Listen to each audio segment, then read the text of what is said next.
Stay right there, don't move.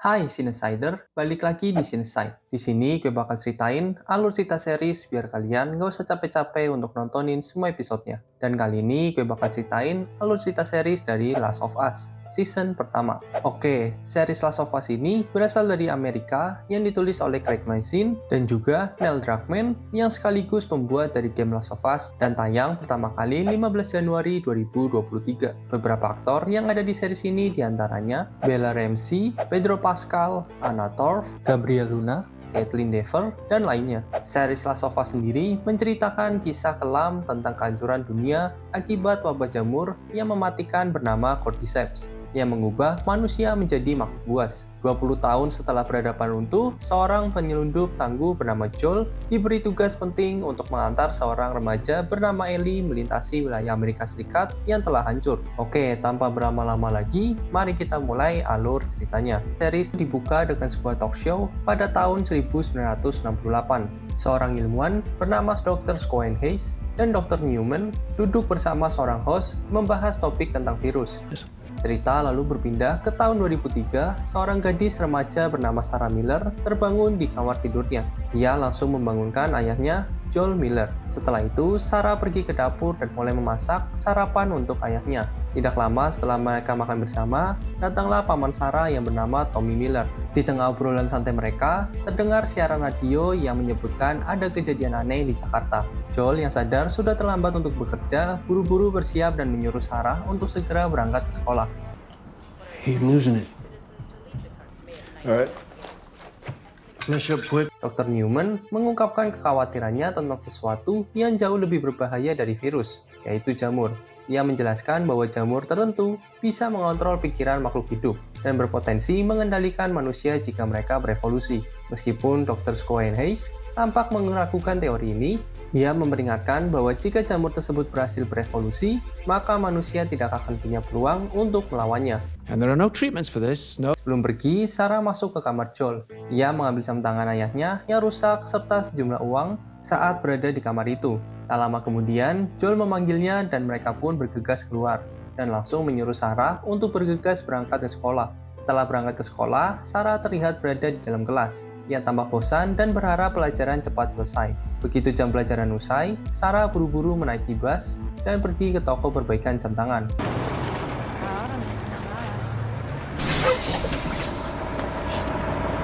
Di toko itu, seorang pria menyambut Sarah dengan ramah. Sementara jam tangan Joel sedang diperbaiki, tidak lama kemudian, istri dari penjaga toko keluar secara tergesa-gesa, meminta suaminya untuk segera menutup toko. Ia juga menyuruh Sarah untuk cepat pulang. Dalam perjalanan pulang, Sarah sempat mampir ke rumah tetangganya, Connie Adler. Ia disambut dengan ramah dan ditawari cookies. Namun setelah mengetahui bahwa cookies itu berisi kismis, Sarah langsung menolak dengan halus. Di rumah itu, Sarah melihat ibu Connie yang lumpuh dan hanya bisa duduk tanpa berbicara. Saat Sarah memilih-milih koleksi film yang ada di rak, tanpa disadarinya, di belakangnya ibu Connie tampak bergerak aneh. Ketika Sarah pamit untuk pulang, ia melihat anjing milik Connie yang menatap ke arah ibu Connie dengan gelagat yang tidak biasa. Sesampainya di rumah, Sarah menunggu Joel pulang. Ia menunggu hingga malam, namun Joel tidak kunjung datang sesuai janji untuk pulang pukul 9 malam. Sarah lalu memberikan hadiah ulang tahun untuk Joel, yaitu jam tangan yang sudah diperbaiki. Meskipun ia memperbaikinya dengan menggunakan uang Joel itu sendiri. Joel tetap terlihat senang. Sarah juga memberikan DVD film yang ia pinjam dari Connie untuk mereka tonton bersama. Saat sedang asik menonton, Joel mendapat telepon dari Tommy. Meskipun sudah biasa mendengar kabar Tommy yang bermasalah, kali ini Tommy ditahan di penjara karena dugaan kekerasan. Karena itu, Joel terpaksa mengangkat Sarah ke kamar. Setelah memastikan Sarah di tempat tidur, Joel pun pergi untuk menjemput Tommy di kantor polisi.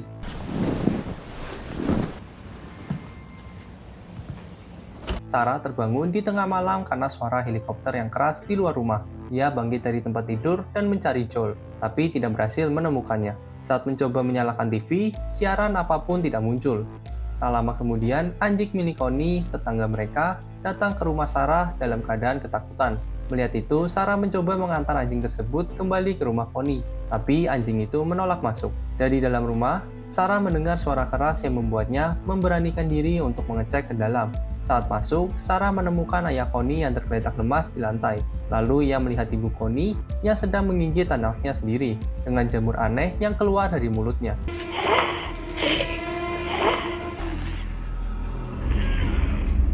Panik, Sarah berlari keluar dan di saat yang sama, Joel datang. Ia langsung menarik Sarah pergi dan memukul ibu Connie yang berusaha menyerang mereka. Tanpa membuang waktu, Joel dan Sarah naik ke mobil di mana Tommy sudah menunggu dan mereka segera melarikan diri dari lingkungan tersebut. Namun, ketika mereka mencoba keluar dari kota, ternyata semua orang punya ide yang sama, membuat jalanan macet total. Tentara pun terlihat sudah mengepung banyak jalur. Dalam perjalanan, Sarah yang ketakutan bertanya-tanya apa yang sebenarnya terjadi. Joel dan Tommy berusaha menenangkannya, meyakinkannya bahwa mereka aman dan tidak ada yang terinfeksi. Di jalan, mereka melihat beberapa orang meminta bantuan, namun Joel memilih untuk tidak berhenti dan menyuruh Tommy tetap melaju. Joel hanya fokus pada keselamatan keluarganya. Keep driving. Tommy yang berusaha mencari rute lain, tetapi jalanan di kota sudah kacau balau dengan orang-orang yang panik. Di tengah kekacauan, sebuah pesawat jatuh di dekat mereka dan menyebabkan ledakan besar. Mobil yang mereka naiki rusak parah, dan Sarah juga mengalami cedera parah di kakinya. Back.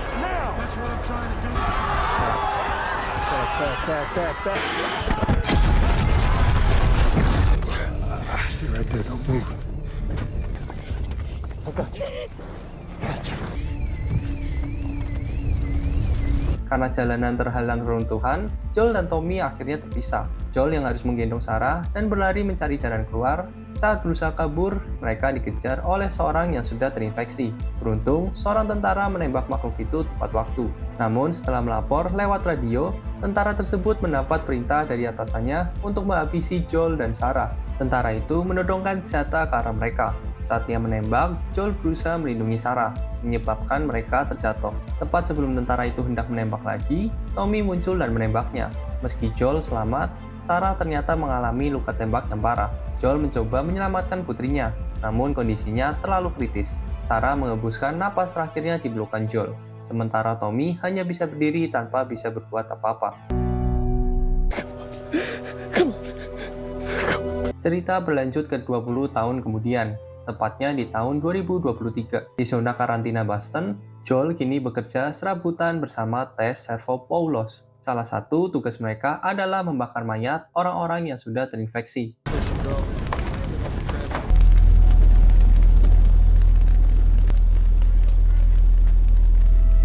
Seorang anak kecil terlihat berjalan sendirian melewati hutan menuju kota Boston yang kini tampak hancur. Ia menemukan sebuah zona karantina yang dijaga ketat oleh federal dan militer Amerika Serikat. Setelah bertemu dua petugas, anak itu diikat dan dibawa masuk untuk pemeriksaan.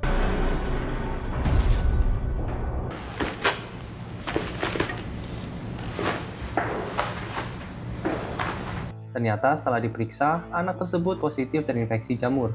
Tanpa banyak penjelasan, anak itu disuntik mati untuk mencegah penyebaran infeksi lebih jauh. Setelah pekerjaannya selesai, Joel menerima upahnya dan langsung minta jatah kerja tambahan untuk esok hari. Di tempat lain, seorang gadis remaja bernama Ellie diperlihatkan sedang dirantai di sebuah ruangan kecil. Beberapa orang dewasa terlihat masuk untuk mengecek keadaannya. Ellie tampak keras kepala dan tidak kooperatif. Terlihat jelas dia sudah muak dengan perlakuan yang diterimanya. Same as yesterday. Sementara itu, Tess terlihat dalam kondisi disekap oleh Robert. Robert tampak ketakutan karena telah mencuri barang Tess. Ia meminta maaf bukan karena menyesal tetapi karena takut kepada Joel. My guys fucked you up. Pretty much ruined my week, and I'd like to go home. Saat situasi mulai mereda, tiba-tiba dinding bangunan tempat mereka bernegosiasi meledak. Tess keluar dari reruntuhan dan tanpa sengaja berada di tengah-tengah operasi militer, membuatnya dikira anggota Fireflies, yang merupakan kelompok pemberontak yang menantang kekuasaan Fedra.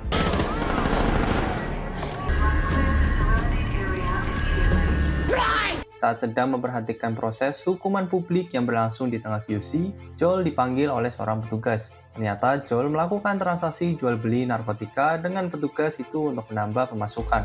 Ia juga memanfaatkan relasi ini untuk mencari komponen kendaraan, khususnya aki mobil, karena Joel punya rencana kabur dari zona tersebut. Pills and bullets. bullets and pills. Do yourself a favor. Stay off the streets. Look.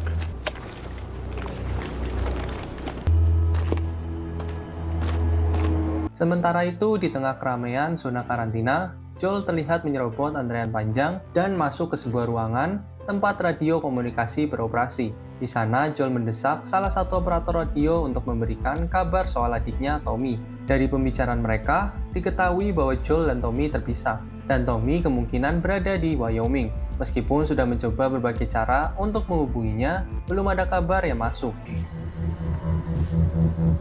Di sisi lain, terlihat seorang wanita bernama Marlene yang merupakan ketua anggota Fireflies berjalan cepat di lorong ruangan. Ia memasuki sebuah ruangan dan bertemu dengan Kim. Kim mempertanyakan tindakan Marlene yang menyerang berbagai titik di zona karantina tanpa alasan yang jelas. Juga soal kenapa Marlene yang menyembunyikan seorang anak perempuan. Ia menjelaskan bahwa semua serangan itu hanya pengalihan perhatian, karena tujuan utama mereka adalah menyelundupkan Ellie, seorang anak yang ternyata sangat penting. Pagi harinya, Joel terbangun dengan kaget. Tess terlihat sudah bangun lebih dulu dan sedang menyiapkan minuman. Joel yang melihat kondisi Tess penuh luka langsung khawatir dan bertanya apa yang terjadi. Di tengah obrolan, Tess memberitahu bahwa aki mobil yang mereka seharusnya dapatkan malah dicuri oleh Robert. Tess meminta Joel untuk tenang dan tidak bertindak gegabah. Joel tentu saja marah besar, tetapi Tess terus berusaha menahannya supaya mereka bisa mengurus ini dengan kepala dingin. Yet. But we're gonna find out. Sementara itu, Joel dan Tess mulai mencari informasi tentang keberadaan Robert di mana mereka menjual akinya. Tess yang berhasil mendapatkan petunjuk penting yang mengarahkan mereka ke lokasi Robert berada. To a red tagged building. Joel dan Tess mulai bergerak menuju tempat di mana Robert seharusnya menjual aki mobil. Mereka melewati jalur terowongan bawah tanah yang gelap dan sempit. Di tengah perjalanan, mereka sempat dikagetkan dengan temuan mayat seorang zombie yang sudah mati. Tubuhnya menempel di dinding. This one's done. Probably in the 80s. Everyone was cutting down. Di tempat lain, Ellie masih berusaha melepaskan diri dari rantai yang membelenggunya, tapi usahanya gagal. Tidak lama kemudian, Marlene masuk ke ruangan dan melemparkan tas Ellie. Begitu mendapatkan tasnya, Ellie langsung mengambil pisau yang ada di dalamnya. Namun, Marlene tetap tenang dan perlahan melepaskan ikatan Ellie. Dalam percakapan mereka, terungkap kalau Marlene tahu banyak tentang masa kecil Ellie. Ternyata Ellie sebelumnya adalah calon tentara Fedra, dan Marlene lah yang dulu menaruh Ellie di QC untuk dirawat. Marlene kemudian menjelaskan bahwa mereka akan segera membawa Ellie pergi dari zona karantina. Sebelum pergi, Marlene ingin memberitahu sesuatu yang penting kepada Ellie, tetapi meminta Ellie untuk tetap merahasiakannya dari siapapun. Mereka cepat-cepat melanjutkan perjalanan dan akhirnya tiba di lokasi tujuan. Tapi suasana di sana jauh dari yang mereka bayangkan. Mereka menemukan Robert dan anak buahnya yang sudah tewas dengan luka tembak di tubuh mereka, dan menemukan aki milik mereka yang ternyata sudah tidak dapat digunakan sejak awal. Saat menyusuri ruangan, Joel dan Tess akhirnya bertemu dengan Marlene dan Kim, yang juga terluka. Ternyata kelompok Marlene baru saja adu tembak dengan kelompok Robert yang menyebabkan keributan di antara mereka semua. Terungkap bahwa Tommy, adik Joel, ternyata bergabung dengan kelompok Fireflies. Itulah kenapa mereka sudah lama terpisah. Marlene kemudian meminta bantuan Joel dan Tess untuk membawa seorang anak perempuan bernama Ellie keluar dari zona karantina Boston ke tempat yang disebut Old State House. Karena misi awal Marlene sudah berantakan dan dia tidak punya cukup orang, ia menawarkan imbalan berupa aki mobil dan persediaan lain sebagai gantinya. Setelah berpikir sejenak, Joel dan Tess akhirnya menyetujui tawaran itu dan Ellie pun bergabung dengan mereka.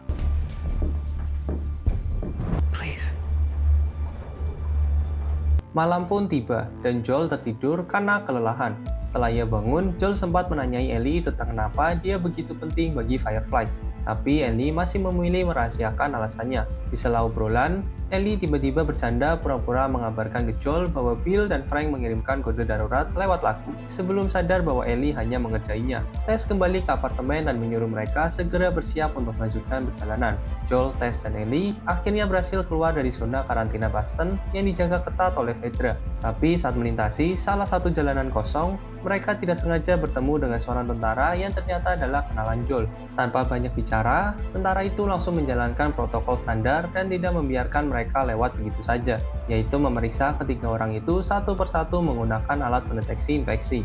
Saat giliran Ellie yang diperiksa, tiba-tiba Ellie menyerang tentara itu dengan pisau kecil. Alat pendeteksi yang terjatuh menunjukkan hasil bahwa Ellie sebenarnya terinfeksi. Tess dan Joel kaget dan langsung mengarahkan senjata ke Ellie. Bayangan tragedi 20 tahun lalu saat Sarah, tanpa berpikir panjang, Joel langsung memukulnya berkali-kali hingga tak berdaya. Setelah situasi agak tenang, dengan cepat, Joel, Tess, dan Ellie berlari meninggalkan tempat itu. Sementara itu, di radio tempat komunikasi Joel, lagu tahun 80-an mulai terdengar. Ellie yang baru saja terbangun dari tidurnya. Begitu membuka mata, ia langsung melihat Joel dan Tess yang mengawasinya sambil menodongkan senjata. Joel masih tidak percaya dengan kondisi Ellie, apalagi setelah mengetahui bahwa ia digigit namun tetap sehat. Mereka lalu mulai mempertanyakan siapa sebenarnya Ellie, dan kenapa Marlene rela mempertaruhkan banyak hal demi dirinya. There's not gonna be anything bad in here? Just you. Fine. Joel yang terlihat kesakitan tampak memegangi tangannya yang kemungkinan cedera akibat memukul tentara di episode sebelumnya. Di tengah ketegangan, Tess dan Joel sempat berdebat. Tess, meskipun masih ragu, mulai mempertimbangkan kemungkinan Ellie yang benar-benar spesial. Dengan terpaksa, Ellie akhirnya menjelaskan bahwa dirinya akan digunakan untuk penelitian vaksin karena kekebalannya terhadap infeksi. Joel yang masih penuh keraguan akhirnya setuju untuk tetap menyelesaikan misi ini. You're worth something, but we don't know. They're working on a cure. I've heard this before. Isn't what the Fireflies say if they believe that she is? This isn't gonna end well, Tess. We need to go back. She so much as twitches. Cerita berpindah ke masa lalu, terlihat suasana di Jakarta, Indonesia pada 24 September 2003. Di sebuah rumah makan, seorang profesor mikologi bernama Dr. Ratna Pertiwi sedang makan siang sebelum didatangi beberapa petugas militer. Dengan bingung, Dr. Ratna dibawa masuk ke dalam mobil dan sempat mengira dirinya telah melakukan kesalahan. Namun, para petugas memastikan bahwa mereka memang mencari dirinya untuk meminta bantuan terkait situasi darurat. Sesampainya di fasilitas laboratorium, Dr. Ratna diperlihatkan perkembangan sel jamur Ophiocordyceps yang telah diambil dari tubuh manusia dan disiapkan dengan senyawa klorazol. Dr. Ratna terkejut karena jamur ini seharusnya tidak bisa bertahan hidup dalam tubuh manusia. Ia lalu diajak untuk memeriksa jasad seorang perempuan yang ditemukan terinfeksi jamur Cordyceps. Kembali ke Joel dan lainnya yang melanjutkan perjalanan melewati reruntuhan kota yang sudah porak-poranda. Ellie yang baru pertama kali melihat dunia luar tampak kagum dengan pemandangan di sekitarnya. Yeah, looks different in the daylight, huh? Go straight. So, Long way or short way? Mereka melanjutkan perjalanan dan tiba di sebuah hotel tua yang sudah tergenang air. Ellie yang belum pernah melihat tempat seperti itu tampak antusias, bermain-main di air kotor sambil sesekali bersanda. Namun keseruan itu berhenti ketika ia menemukan sebuah tengkorak manusia yang membuatnya kaget dan berteriak kecil. Joel dan Tess segera mengingatkannya untuk tetap tenang. Mereka kemudian menyusuri hotel tersebut, menaiki banyak tangga. Holy shit. Come on, it wasn't that bad. Namun saat hendak mendekati jalan keluar, jalan mereka terhalang reruntuhan, dan Tess memutuskan untuk mencari jalur alternatif sendirian. Ellie sempat menawarkan diri untuk membantu, tetapi Tess menolak dan meminta Ellie tetap bersama Joel. Saat menunggu, Tess yang mencari jalan, Joel dan Ellie terlihat mengobrol singkat. Ellie yang penasaran bertanya soal para infected, mulai dari berapa lama mereka bisa hidup hingga apakah Joel merasa sulit membunuh mereka mengingat dulunya mereka juga manusia. Joel yang masih menutup diri hanya menjawabnya secara singkat. Well, some last about a month or two. what about that guy last night? Sebelum percakapan mereka semakin dalam, Tess akhirnya berhasil membuka pintu untuk mereka melanjutkan perjalanan. Namun di luar pintu, mereka melihat pemandangan yang buruk, yaitu banyak infected yang berkumpul di jalanan, membuat Tess dan Joel sepakat untuk mengambil jalan pintas, meskipun jalur itu jauh lebih berbahaya. Setelah memeriksa tubuh tersebut, Dr. Ratna semakin terkejut dengan apa yang ia lihat. Ia bertanya bagaimana ini bisa terjadi, dan petugas menjelaskan bahwa kasus pertama terjadi di sebuah pabrik tepung dan gabah, di mana perempuan itu menggigit beberapa orang sebelum akhirnya ditembak.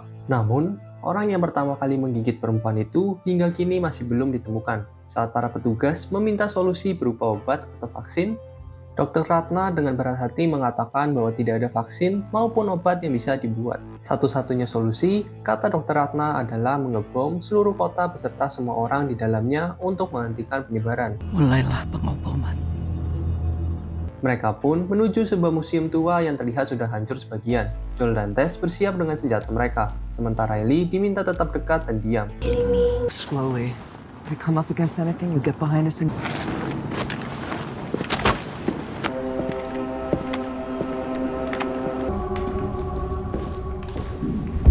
Saat masuk ke dalam, mereka menemukan tubuh seorang petugas yang sudah tidak bernyawa. Joel langsung menyadari bahwa kemungkinan besar ada infected yang masih aktif di dalam bangunan itu. Mereka semua bergerak ekstra hati-hati, menahan nafas, dan juga tidak membuat suara. Silent. You hear?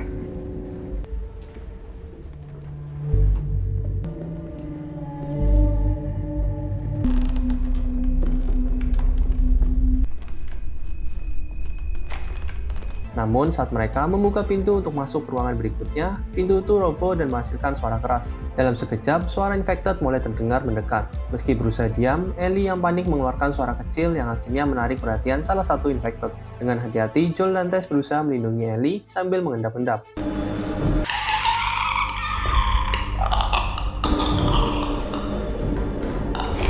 Namun pertarungan tidak bisa dihindari. Joel dan Tess terlibat pertempuran sengit melawan infected tersebut. Dalam kekacauan itu, Ellie sempat tergigit lagi, meskipun akhirnya mereka berhasil mengalahkan para infected.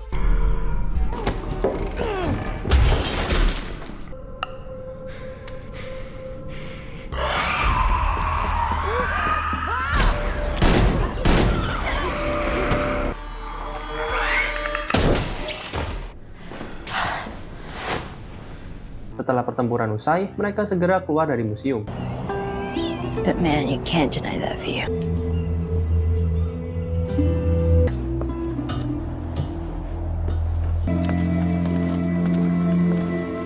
Ellie yang semangat, meski sempat tergigit, melangkah lebih dahulu. Sementara Joel membantu Tess yang ternyata mengalami cedera pergelangan kaki akibat insiden tadi. Joel yang masih diliputi keraguan soal kekebalan Ellie, terlihat ragu saat melihat luka baru yang di tangan Ellie. Namun Tess yang tampaknya mulai benar-benar percaya pada Ellie, memarahi Joel dan memintanya untuk berpikir positif setidaknya sekali ini saja. Setelah perjalanan panjang, akhirnya Joel, Tess, dan Ellie sampai di Olmsted House, tempat yang seharusnya menjadi titik temu mereka. Tapi sesampainya di sana, mereka justru tidak menemukan siapapun. Yang ada hanya truk tentara kosong yang sudah terbengkalai.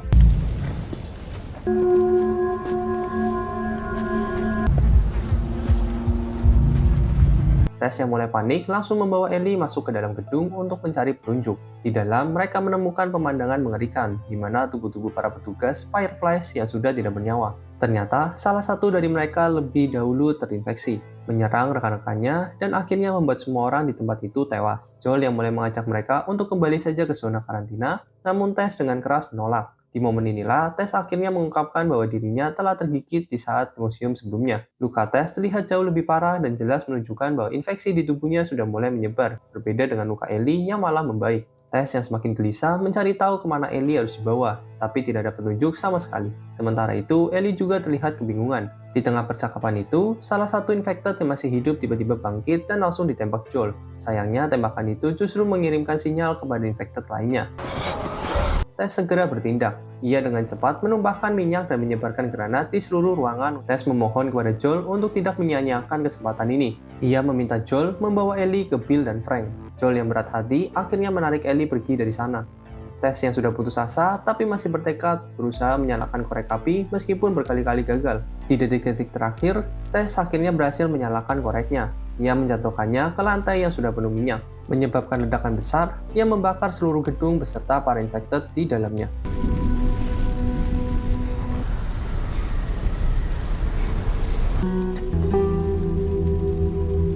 Kemudian terlihat Joel dan Ellie yang masih berduka atas kematian Tess. Kemudian Ellie mencoba membela dirinya. Ia menegaskan kepada Joel bahwa tidak ada yang memaksa Tess dan Joel untuk menerima misi ini, dan bahwa kematiannya bukan salah siapapun. Ellie tidak ingin merasa disalahkan atas semua yang terjadi. Joel yang masih terdiam hanya mengangguk sedikit dan melanjutkan perjalanan bersama Ellie tanpa banyak bicara. Setelah mengambil persediaan, mereka melanjutkan perjalanan lagi. Di tengah jalan, Ellie melihat bangkai pesawat terbang dan langsung merasa takjub. Ia bertanya seperti apa rasanya terbang di pesawat, karena ia sendiri belum pernah naik pesawat. Joel menjelaskan sedikit tentang kehidupan sebelum wabah. Ellie lalu bertanya tentang asal mula penyebaran infeksi ini. Joel memberitahu bahwa berdasarkan apa yang ia dengar, jamur cordyceps bermutasi dan menyebar melalui makanan, seperti tepung dan produk berbasis gandum, yang menyebabkan banyak orang terinfeksi dalam waktu yang singkat. Cerita kemudian berpindah ke tanggal 30 September 2003. Di sebuah pedesaan, terlihat para tentara tengah membawa penduduk untuk dievakuasi. Sementara itu, seorang pria diam-diam mengamati seluruh pergerakan mereka lewat CCTV di rumahnya. Setelah para penduduk berhasil dibawa pergi, pria itu yang ternyata bersembunyi di ruang bawah tanah perlahan menaiki tangga dan keluar untuk memastikan situasi aman. Disinilah kita diperkenalkan dengan Bill, seorang penduduk yang menolak dievakuasi untuk memilih bertahan hidup sendirian. Suatu hari saat Bill sedang menikmati makan malam, ia melihat ada satu infected yang terjebak di salah satu jebakan buatannya. Bill segera memanfaatkan keadaan, membangun sistem pertahanan, merakit perlengkapan, memasang jebakan di sekeliling rumahnya, dan mengumpulkan segala kebutuhan hidup. Ia hidup mandiri, mengatur semuanya dengan rapi.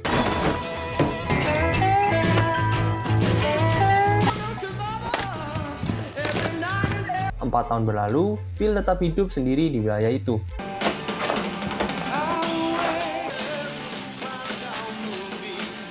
Hingga suatu hari, terdengar suara perangkapnya aktif kembali.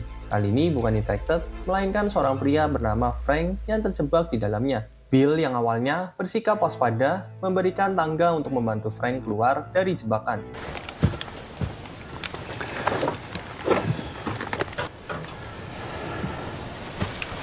Frank yang kelaparan memohon kepada Bill untuk memberinya makan, setidaknya 1 kali saja. Walaupun sempat ragu, Bill akhirnya mengizinkan Frank masuk ke rumahnya.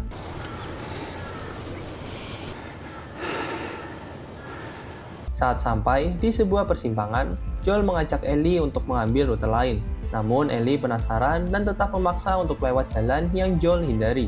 Di sana Ellie terkejut melihat banyak tengkorak manusia berserakan.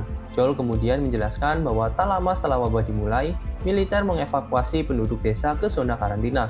Tapi karena kapasitas zona yang sudah penuh, mereka memutuskan membunuh penduduk agar tidak semakin banyak infected yang berkeliaran. Setelah membersihkan diri dengan mandi, Frank diberikan pakaian bersih oleh Bill. Sure. I left some clothes here for you. Keduanya kemudian makan bersama di meja makan yang sederhana.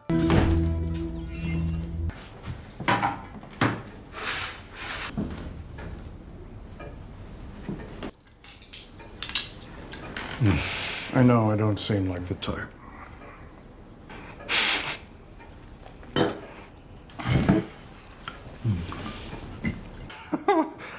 Oh, thank you.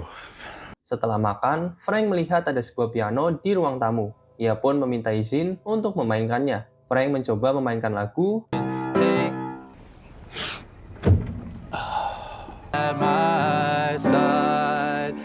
namun Bill diminta untuk memainkannya juga oleh Frank.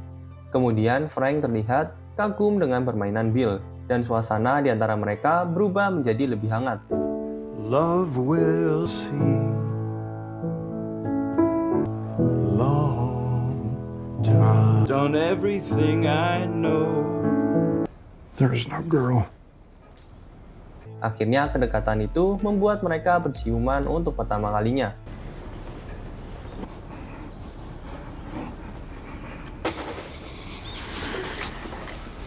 Waktu berlalu, 3 tahun kemudian, Bill dan Frank menjalani kehidupan mereka sebagai pasangan. Namun hubungan mereka tidak selalu mulus. Suatu hari keduanya terlibat perdebatan kecil, di mana Frank yang ingin mempercantik lingkungan sekitar rumah mereka agar tidak terlihat mati. Frank kemudian mengungkapkan bahwa ia telah berkomunikasi lewat radio dengan orang lain, yaitu Tess, tanpa sepengetahuan Bill. Frank dengan yakin berkata bahwa mereka perlu berteman. Beberapa waktu setelah itu, terlihat Tess dan Joel datang berkunjung ke tempat Bill dan Frank.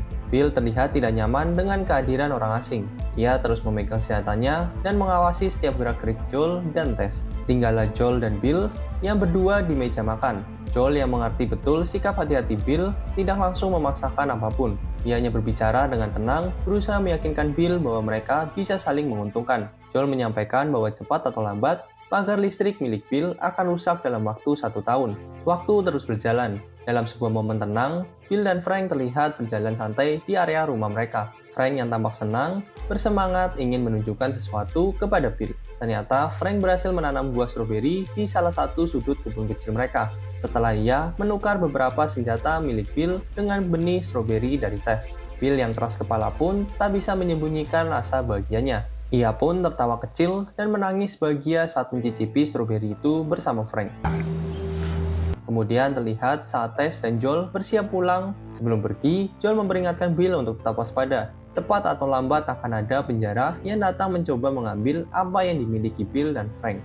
Suatu malam, jebakan yang dipasang Bill akhirnya berbunyi. Sejumlah penjara datang menyerang rumah mereka. Frank yang terbangun karena suara tembakan dan ledakan langsung turun ke bawah dan melihat Bill yang sedang adu tembak melawan para penjara. Dalam kepanikan, Frank memanggil Bill. Teriakannya justru membuat Bill sedikit lengah hingga akhirnya ia tertembak. Frank segera membawa Bill masuk ke dalam rumah dan berusaha mengobati lukanya. Saat kondisi Bill memburuk, ia meminta Frank untuk menyalakan gas demi mengaktifkan jebakan lanjutan yang bisa menghalau para penjara. Bill juga sempat meminta Frank untuk menghubungi Joel jika dirinya tidak selamat. Cerita berpindah ke Joel dan Ellie yang akhirnya tiba di rumah Bill dan Frank. Begitu masuk, Joel terlihat bingung melihat kondisi rumah yang sepi dan terasa kosong.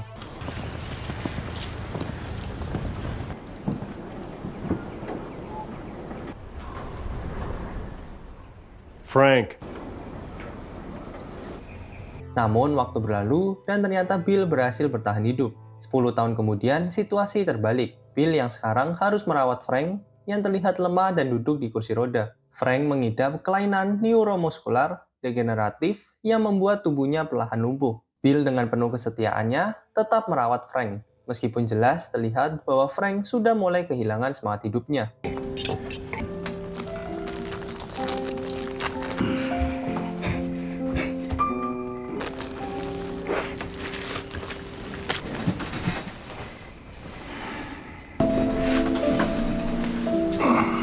Suatu pagi, Frank akhirnya mengutarakan keinginannya. Ia meminta Bill untuk menjadikan hari itu sebagai hari terakhirnya. Frank meminta Bill membawanya ke butik untuk menikah, kemudian kembali ke rumah makan untuk makan malam bersama. Dan setelah itu, Bill diminta untuk mencampurkan racun ke dalam anggur yang diminum Frank. Awalnya, Bill menolak. Berat untuk menerima permintaan itu, tapi Frank memohon, akhirnya Bill menyetujuinya. And you cook it, then take me to the boutique. I can't.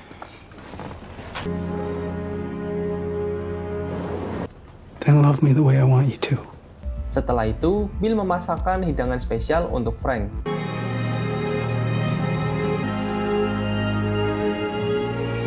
Lalu membawa 2 gelas anggur yang salah satunya telah diberi racun.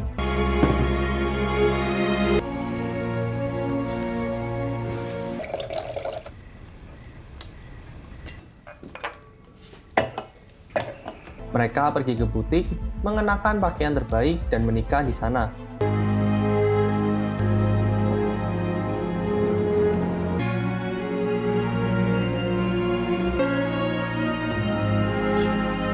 Namun ternyata Bill juga menuangkan racun itu ke dalam seluruh botol anggur. Bill memutuskan untuk ikut bersama Frank. Ia berkata bahwa hidupnya sudah cukup dan bahwa Frank adalah tujuan akhir hidupnya. Frank yang sempat tidak setuju dan terkejut dengan keputusan Bill, tapi di sisi lain ia juga merasa terharu.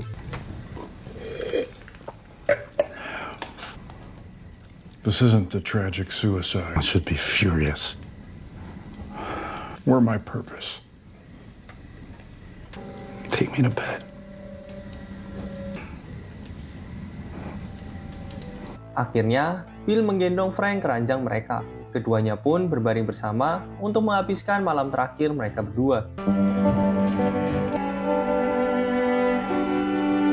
Sementara Joel memeriksa sekeliling, Ellie malah menemukan sebuah surat yang ditinggalkan oleh Bill. Bersama dengan kunci, Ellie menyerahkan kunci itu kepada Joel, lalu diminta oleh Joel untuk membacakan isi suratnya karena Joel merasa berat untuk membacanya sendiri.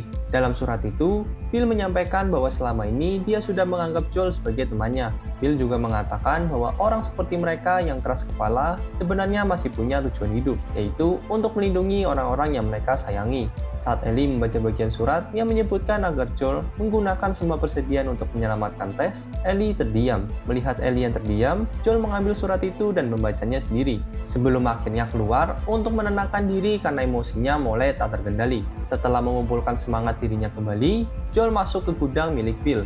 Ia menemukan bahwa mobil Bill tidak memiliki aki yang terpasang, tapi ada cukup bahan untuk merakit aki yang baru. Joel pun mulai mengerjakan aki tersebut.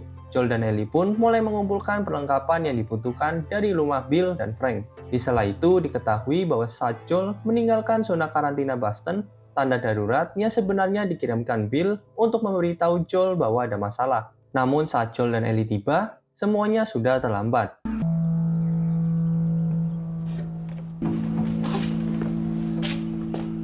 Joel lalu kembali menemui Ellie dan memastikan kondisi luka Ellie. Setelah memastikan Ellie masih baik-baik saja, Joel memutuskan untuk melanjutkan perjalanan. Ia mengatakan bahwa rencana mereka sekarang adalah mencari Tommy terlebih dahulu di daerah Wyoming, karena Tommy mungkin tahu lebih banyak soal keberadaan Fireflies. Akhirnya, setelah persiapan selesai, Joel dan Ellie meninggalkan rumah Bill dan Frank, melangkah ke perjalanan panjang mereka berikutnya.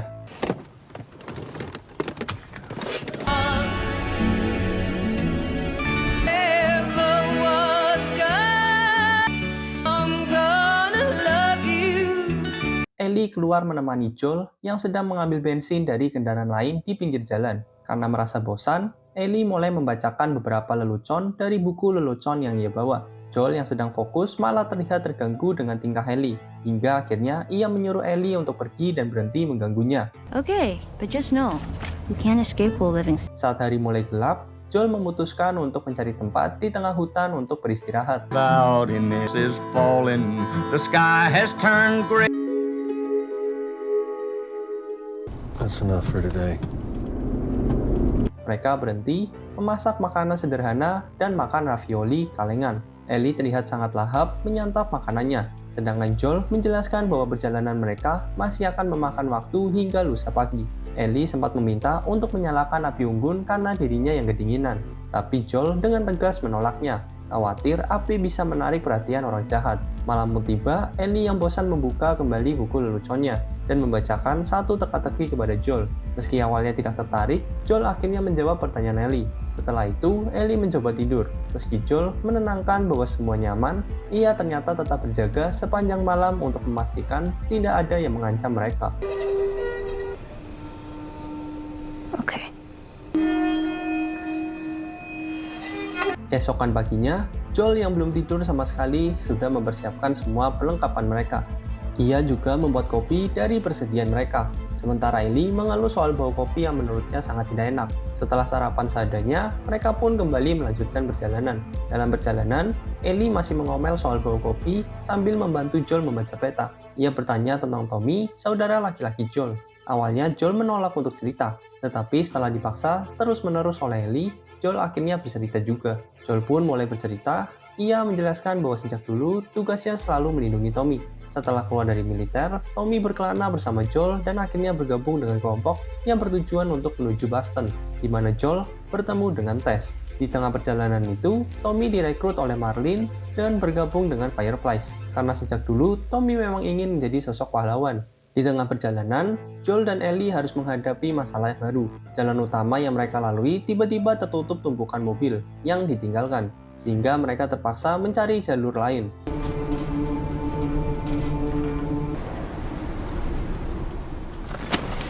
Where are we? Kansas City. Joel berbelok ke jalan kecil, tapi di tengah jalan mereka malah tersesat. Saat menyusuri area yang tampak seperti bekas zona karantina yang sudah kosong, tiba-tiba mereka melihat seorang pria di tengah jalan yang tampak meminta pertolongan. Namun Joel, yang sudah berpengalaman dengan situasi seperti ini, langsung tahu itu jebakan. Kendaraan yang sudah tak terkendali akhirnya menabrak sebuah bangunan. Dalam keadaan darurat, Joel segera menyuruh Ellie bersembunyi lewat sebuah lubang di dinding. Sementara itu, Joel menembak dua orang penyerang. It's through and you don't come out until I say.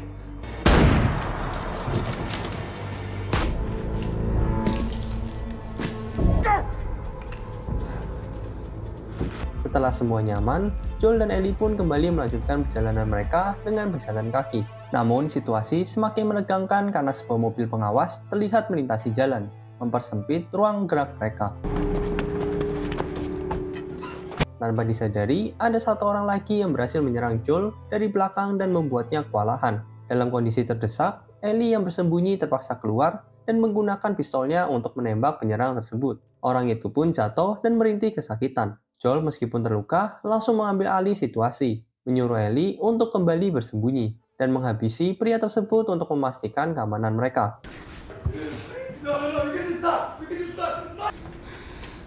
Get back behind the wall.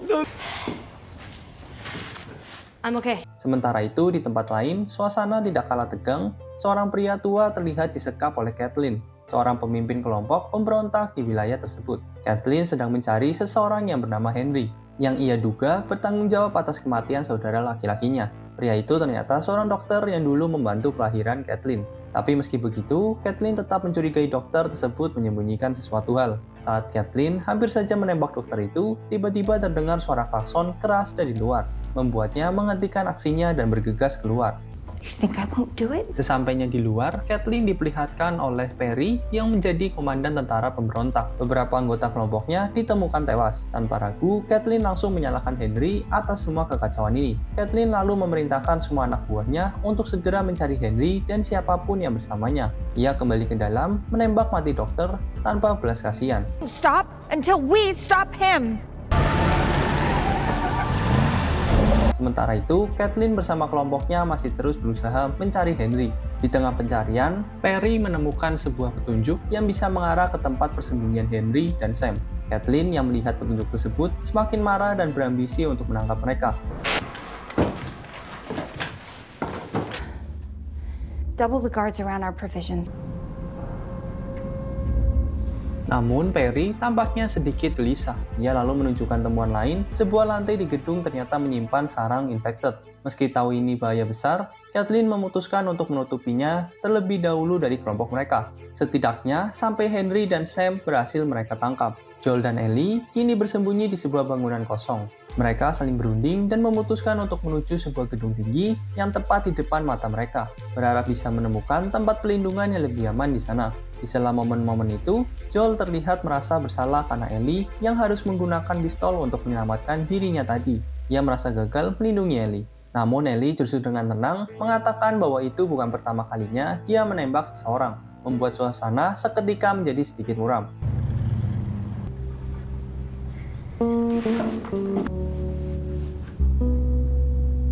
Melihat itu, Joel pun mengambil pistol yang sebelumnya digunakan Ellie dan mulai mengajarinya cara memegang senjata dengan benar. Ellie yang awalnya tegang, terlihat mulai tersenyum senang karena akhirnya diajari langsung oleh Joel untuk menggunakan senjata. Setelah itu, mereka pun melanjutkan perjalanan menuju gedung yang tinggi yang mereka sedang incar. We'll get through this. Kembali ke Joel dan Ellie, mereka melanjutkan perjalanan menyusuri gedung tinggi. Joel membantu Ellie masuk lebih dahulu untuk membukakan pintu dari dalam. Setelah itu, mereka harus menaiki puluhan anak tangga untuk mencapai lantai atas. Joel yang mulai menua terlihat kelelahan setengah mati, sementara Ellie yang masih penuh semangat. Saat beristirahat di salah satu anak tangga, Ellie bertanya pada Joel bagaimana dia tahu bahwa pria yang meminta belas kasihan tadi hanya berpura-pura. Joel dengan berat hati menjelaskan bahwa dia pernah berada di posisi seperti itu sebelumnya, tahu betul kebohongan semacam itu. Akhirnya mereka sampai di lantai 33. Di sana, Joel dengan sigap menyiapkan area tidur dan menaburkan pecahan kaca di sekitar pintu masuk sebagai alarm sederhana. You sure you're gonna hear it? Of course I'll hear it. Namun malam mereka tidak berlangsung lama. Saat tertidur, Joel tiba-tiba dibangunkan oleh Ellie. Begitu membuka mata, Joel mendapati dirinya dan Ellie yang sedang ditodong senjata oleh dua orang asing. Salah satunya adalah seorang anak kecil. Kathleen yang sedang menginterogasi sekelompok tahanan. Mereka ini adalah orang-orang yang pernah bekerja sama dengan Fedra dan sekarang dicurigai membantu Henry untuk kabur. Awalnya mereka semua bungkam, tapi setelah Kathleen memerintahkan Perry untuk membunuh mereka semua, We could put you on trial. You're all guilty, so that's how that'll go. salah satu dari mereka akhirnya buka suara dan memberi informasi soal keberadaan Henry. Kathleen langsung memanfaatkan info itu dan menyebarkan ke pasukannya. Ia memerintahkan semua orang untuk menyisir seluruh Kansas City demi menemukan Henry. I've told you everything I know. Are we really putting them on trial? Door to door take a lot of men, and there are other things that probably. He's not my seventh. Setelah itu diperlihatkan Kansas City yang sudah dikuasai oleh sekelompok pemberontak. Para anggota Kathleen terlihat memukul mundur dan mempermalukan sisa-sisa tentara Fedra dengan brutal. Di tengah kekacauan itu, Henry dan adiknya Sam harus bersembunyi dan bergerak diam-diam agar tidak tertangkap. Patient. Ternyata dokter ini sebelumnya berbohong tentang keberadaan Henry dan Sam agar mereka bisa tetap aman. Ia sendiri sebenarnya tidak punya masalah besar dengan Fedra, tapi karena membantu Henry, ia sekarang ikut diburu. Di tempat persembunyiannya itu, dokter mencoba menenangkan Sam yang terlihat sangat takut. Henry pun diminta menyemangati Sam. Apalagi kondisi Sam yang tidak bisa bicara dan tidak bisa mendengar membuat komunikasi mereka harus lewat tulisan atau gambar.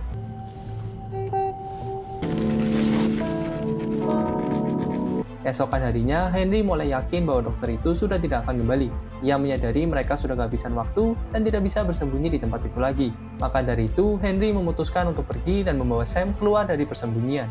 Ia bilang bahwa selama ini diam-diam sudah mempelajari pola patroli para pemberontak. Waktu pun berlalu, dan 10 hari setelahnya, dinding tempat persembunyian mereka sudah penuh dengan coret-coretan dari Sam. Henry mulai panik karena persediaan makanan mereka yang semakin menipis. Ia melihat keadaan di luar lewat jendela dan memutuskan menahan diri dulu untuk membuka kaleng makanan terakhir. Sebelum mereka pergi, Henry juga meminta maaf kepada Sam karena kemungkinan besar dokter yang menolong mereka itu sudah meninggal.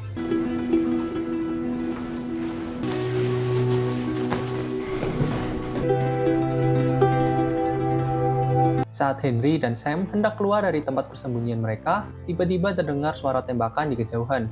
Henry langsung menyuruh Sam berhenti dan mengamati dari kejauhan.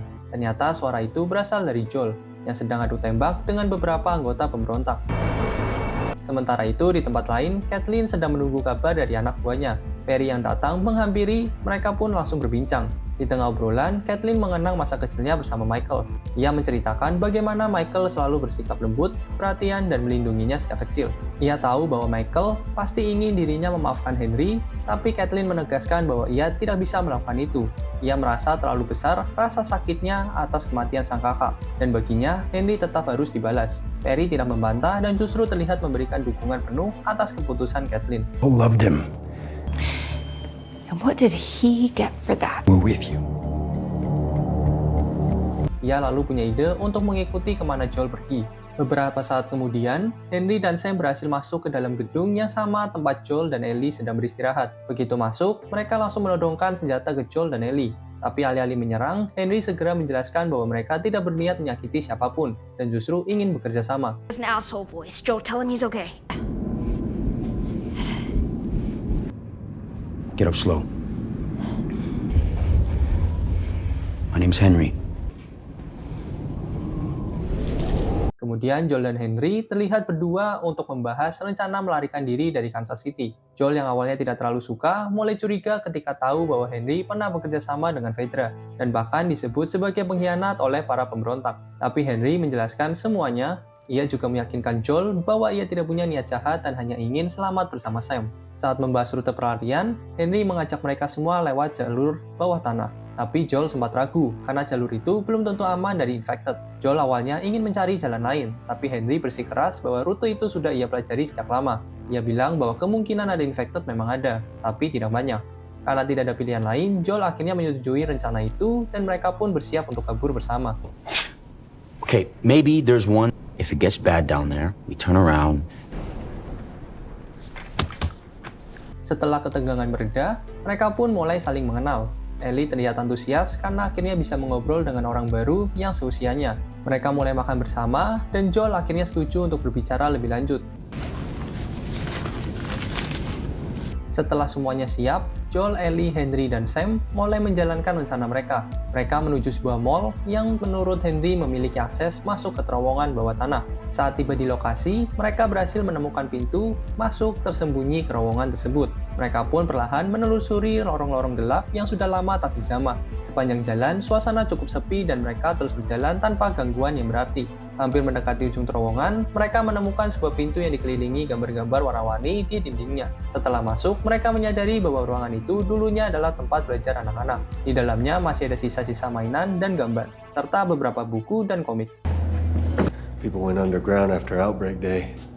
Joel dan Henry berbincang. Joel meminta maaf karena sempat menyebut Henry sebagai pengkhianat. Ia mengaku sekarang paham kalau Henry hanya ingin melindungi Sam, sama seperti ia melindungi Ellie. Joel juga bilang bahwa pemberontak seharusnya tidak perlu mengejar Henry dan Sam sampai sebegitunya. Namun Henry mengungkapkan hal yang sebenarnya. Ia bilang bahwa yang ia lakukan memang tidak sepenuhnya benar. Demi menyelamatkan Sam yang mengidap leukemia, ia pernah menjual informasi keberadaan Michael, saudara Kathleen, kepada Fedra agar bisa mendapatkan obat-obatan. Henry tahu bahwa tindakannya itu membuat terlihat jahat, tapi ia juga yakin Joel bisa mengerti alasan dibalik keputusannya. Setelah cukup lama beristirahat di terowongan, Joel, Ellie, Henry, dan Sam akhirnya keluar dan melanjutkan perjalanan mereka. Make this right. Go down the street. What? It's a huge state. It can fit 2 more people. Namun tak lama setelah keluar, mereka tiba-tiba ditembak oleh seorang sniper dari sebuah bangunan di seberang jalan. Serangan tersebut membuat mereka harus segera mencari perlindungan di balik kendaraan dan bangunan yang ada di sekitar. Situasi menjadi berbahaya dan Joel pun memutuskan untuk memutar arah, mendekati bangunan tempat si penembak berada demi menghabisinya dari jarak dekat. Joel dengan cepat menyusup ke dalam bangunan tersebut.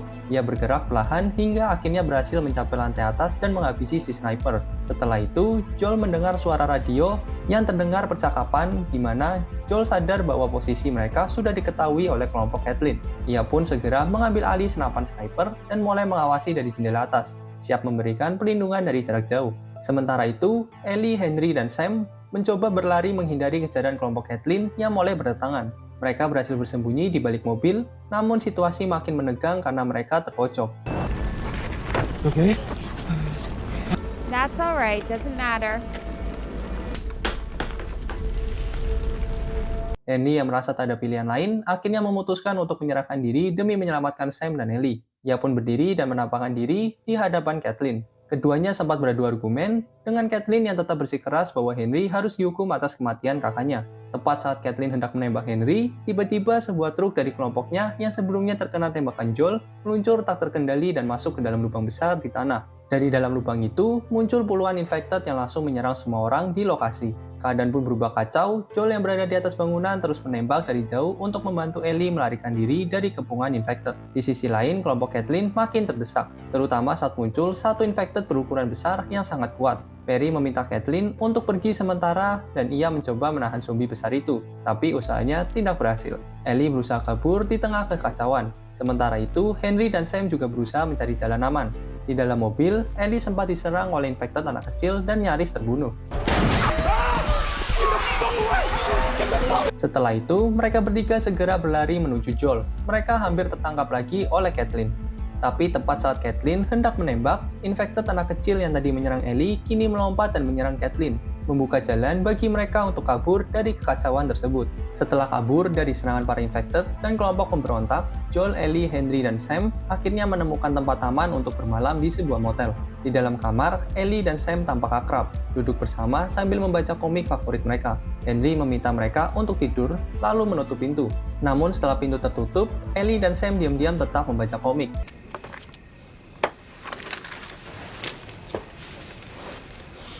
Di momen itu, Sam tiba-tiba mengungkapkan bahwa ia telah digigit. Ellie yang kaget langsung panik, namun ia buru-buru mencoba menenangkan Sam dan berkata bahwa dirinya kebal terhadap infeksi. Ellie kemudian melukai tangannya dan mengoleskan darahnya ke luka gigitan Sam, berharap darahnya bisa menyembuhkan Sam. Sam yang ketakutan meminta Ellie untuk tetap bersamanya dan tidak pergi.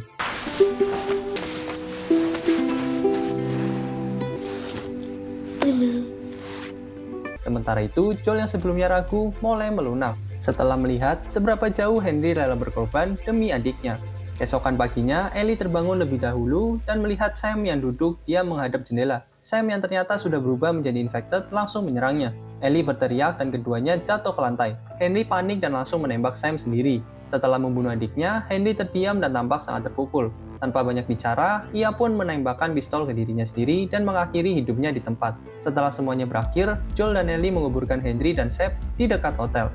Ellie menaruh papan tulis kecil milik Sam di atas makam dan menulis pesan singkat bertuliskan maaf. Setelah itu, tanpa banyak bicara, Joel dan Ellie kembali melanjutkan perjalanan mereka, meninggalkan tempat itu dengan perasaan yang berat.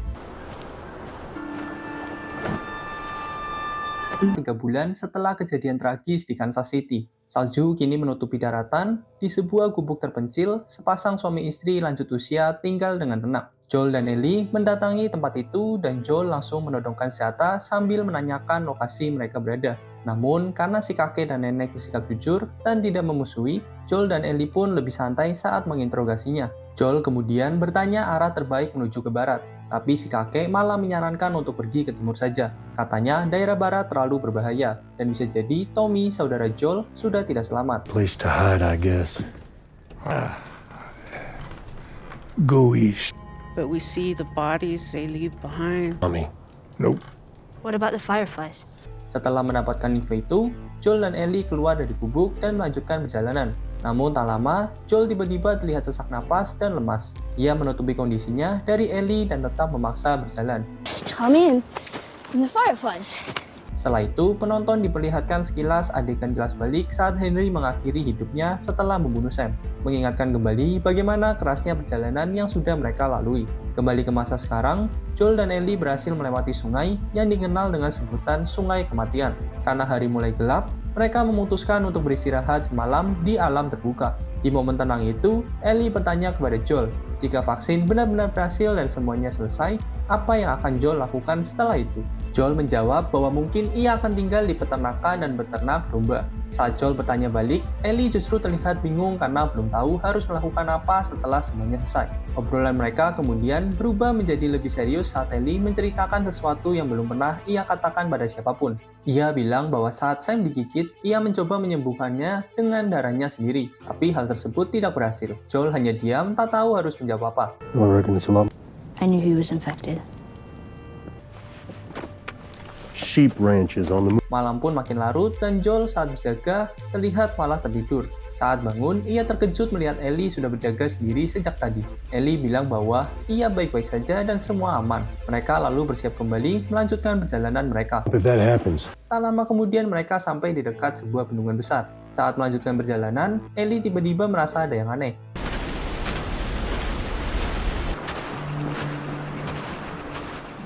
don't ask me, I don't have a clue. Dan mereka menyeberangi sebuah jembatan panjang di tengah pegunungan bersalju. Perjalanan masih jauh dan di tengah jalan Ellie sempat mencoba bersiul. I'm learning how to whistle. You don't know how to whistle? Dan benar saja, mereka dikepung oleh sekelompok orang bersenjata yang menunggang kuda.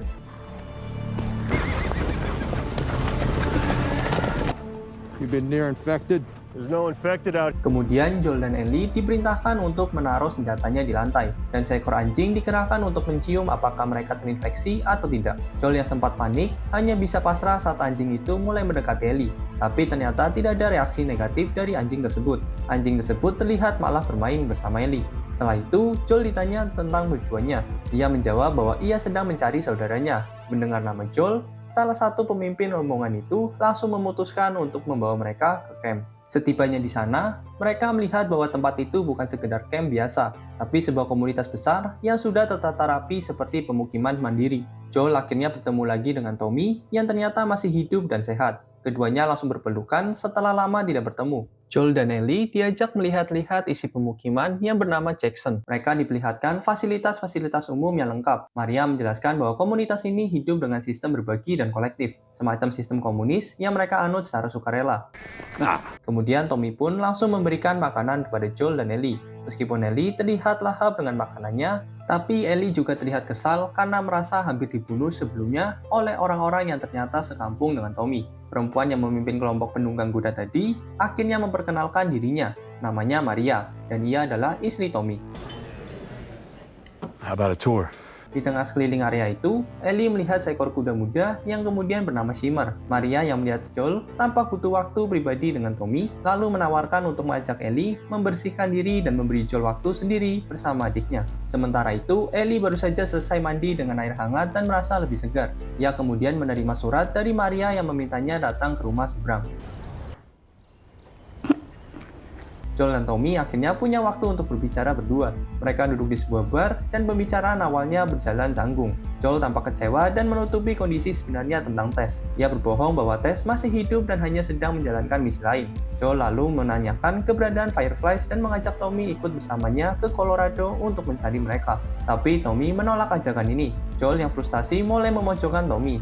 Ia bertanya apakah penolakan itu karena Maria yang melarang, kepada Joel bahwa Maria sedang hamil anaknya. Tommy senang tapi juga takut dengan tanggung jawab yang baru. Namun Joel justru terlihat tidak peduli dan bahkan terkesan acuh. Sikap Joel membuat Tommy yang kesal, merasa bahwa Joel tidak bisa ikut bahagia untuk dirinya. Percakapan pun berakhir dengan Joel yang meninggalkan ruangan dalam diam. Saat di luar, Joel kembali merasakan sesak di dadanya dan sempat berhenti sambil menatap seorang perempuan dari jauh yang terlihat seperti anaknya, Sarah. Di dalam rumah itu, Ellie melihat papan kayu yang tertulis dua nama, yaitu Kevin dan Sarah. Maria. Ternyata Sarah adalah anak Joel dan Kevin adalah anak Maria. Keduanya sudah meninggal sebelum wabah Cordyceps terjadi. Dalam percakapan yang menyusul, Maria memperingatkan Ellie agar tidak terlalu bergantung atau percaya penuh kepada Joel. Ia merasa Joel adalah sosok yang berbahaya. Meski Ellie mencoba membela Joel dengan mengatakan bahwa Joel sudah berubah, namun Maria tetap menyarankan agar Ellie tetap waspada. I'm gonna ask you what you're doing with him. Good. But there are clearly there's a whole lot you're are the ones we trust. Setelah itu, Ellie diajak menonton film di bioskop kecil dalam pemukiman. Ia duduk bersama anak-anak lain. Twisted toes, Dudley boy. Malam harinya, Tommy datang menemui Joel yang sedang berusaha memperbaiki sepatu bootsnya. Melihat kondisi sepatu Joel yang sudah rusak, Tommy langsung memberikannya sepasang sepatu yang baru. Ia juga meminta maaf atas sikap dan kata-kata sebelumnya dan mengakui bahwa ia seharusnya lebih memahami betapa berat hidup yang telah dialami Joel. Joel kemudian bertanya apakah perjalanan menuju markas Fireflies ini benar-benar aman atau tidak. Ia mulai ragu pada dirinya sendiri, merasa terlalu tua, lambat, dan bahkan pendengarannya sudah tidak sebaik dulu. Ia takut tidak mampu menjaga Ellie jika situasi memburuk. Akhirnya, Joel memutuskan untuk jujur kepada Tommy. Ia memberitahu bahwa Ellie sebenarnya kebal terhadap infeksi. Joel pun menceritakan segalanya mulai dari saat tes, digigit, sampai perjalanan mereka bersama hingga peristiwa tragis dengan Henry dan Sam. Ia mengaku bahwa selama ini ia diliputi rasa takut. Ia tak sanggup kehilangan orang lagi dalam hidupnya dan takut jika gagal melindungi Ellie. Karena itu, Joel memohon kepada Tommy agar ia yang membawa Ellie ke markas Fireflies demi keselamatannya. Ia juga meminta agar hal ini dirahasiakan dari Maria. Setelah berpikir sejenak, Tommy akhirnya setuju. Setelah percakapan itu, mereka berpisah. Tommy menunjukkan arah ke penginapan Joel dan Joel pun berjalan menuju kamar tempat Ellie beristirahat. Saat hendak masuk, Joel ingin bicara baik-baik, namun ternyata Ellie sudah mendengar semua percakapannya dengan Tommy. Ellie langsung menunjukkan rasa kecewanya. Ia marah karena merasa Joel ingin meninggalkannya. Meski Joel berusaha menjelaskan bahwa ia hanya ingin Ellie aman, Ellie tetap bersikeras bahwa dirinya merasa lebih aman jika bersama Joel. Ia bahkan sempat menyebut nama Sarah, anak perempuan Joel yang telah meninggal. Ucapan itu membuat Joel tersinggung dan tanpa berkata apa-apa lagi, ia memilih keluar dan meninggalkan Ellie sendirian. Malam itu, Joel duduk merenung, pikirannya melayang pada kenangan tentang Sarah anaknya. Keesokan paginya, Tommy datang mengetuk pintu Ellie dan mengajaknya ke kandang kuda. Stables. Tapi sesampainya di sana, Joel ternyata sudah menunggu dengan kuda yang telah dipersiapkan. Ia berubah pikiran, meski sempat ragu, Joel kini bersedia membawa Ellie menuju markas Fireflies. Setelah itu, mereka berpamitan dengan Tommy. Setelah berpisah, Tommy mengatakan bahwa Joel dan Ellie akan selalu punya tempat di Jackson. Jika suatu hari nanti, mereka ingin kembali. Joel dan Ellie pun kembali melanjutkan perjalanan mereka. Adios, big brother. Mereka kembali melanjutkan perjalanan sambil berbicara ringan. Ellie penasaran tentang seperti apa dunia sebelum hancur. Ia membayangkan bahwa semua kota dulunya seperti Jackson, tenang dan tertata. Joel menjelaskan bahwa dunia dulu memang jauh lebih sibuk dan tidak sekecil Jackson, termasuk adanya olahraga seperti baseball yang sangat populer. Beberapa waktu setelah meninggalkan Jackson, Joel dan Ellie berhenti sejenak untuk latihan menembak. Ellie yang sangat antusias, tapi terus-menerus gagal mengenai target. Namun saat Joel mengambil alih senjatanya, dia berhasil menunjukkan bahwa dirinya bisa menembak tepat sasaran. Tak lama kemudian, mereka sampai di sebuah universitas yang dulunya digunakan sebagai markas Fireflies. Kemudian mereka pun masuk ke dalam gedung tersebut.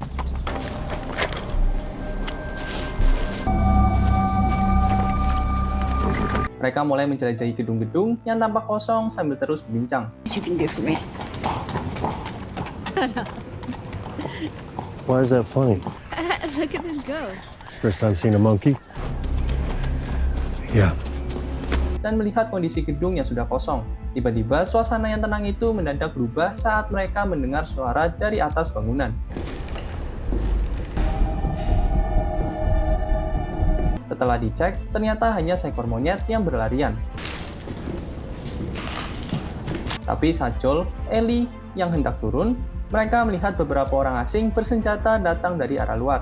Joel dan Ellie berusaha menghindari konfrontasi dan mencoba kabur dengan mengendap-endap. Sayangnya, mereka tidak bisa menghindari sepenuhnya. Salah satu dari penjara menyerang Joel secara tiba-tiba, dan terjadi perkelahian singkat. Joel berhasil mengalahkan penyerangnya, tapi ia tertusuk kayu di bagian perut. Meski dalam kondisi terluka, Joel dan Ellie tetap berhasil kabur menggunakan kuda.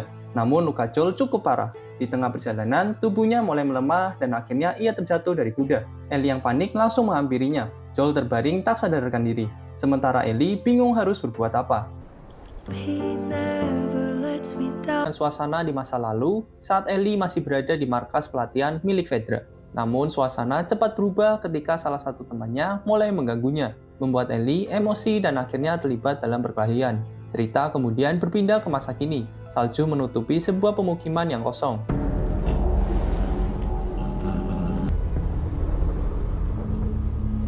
Di dalam bangunan yang terbengkalai, Ellie terlihat berusaha menyelamatkan Joel yang terluka parah. Joel yang lemah meminta Ellie untuk pergi saja, kembali ke Jackson dan temui Tommy. Tapi Ellie menolak dan segera menutupi tubuh Joel dengan jaketnya, lalu pergi ke atas. Kemudian terlihat Ellie yang dipanggil oleh atasannya di markas Fedra. Atasannya menasehati Ellie agar mulai mengubah sikapnya. Ia tahu Ellie sulit diatur dan sering membuat masalah, tapi ia juga melihat potensi besar dalam diri Ellie. Ia berharap Ellie bisa menjadi seorang perwira, bukan sekedar tentara biasa. Setelah mendengarkan nasihat itu, Ellie memilih untuk mengikuti arahannya dan keluar dari ruangan. Is that it?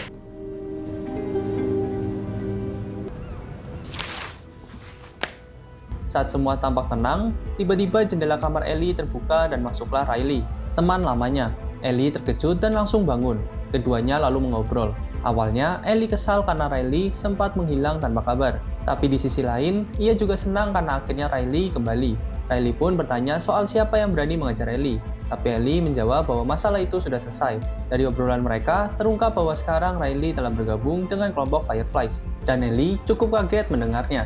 Tanpa banyak basa-basi, Riley lalu mengajak Ellie pergi ke suatu tempat misterius.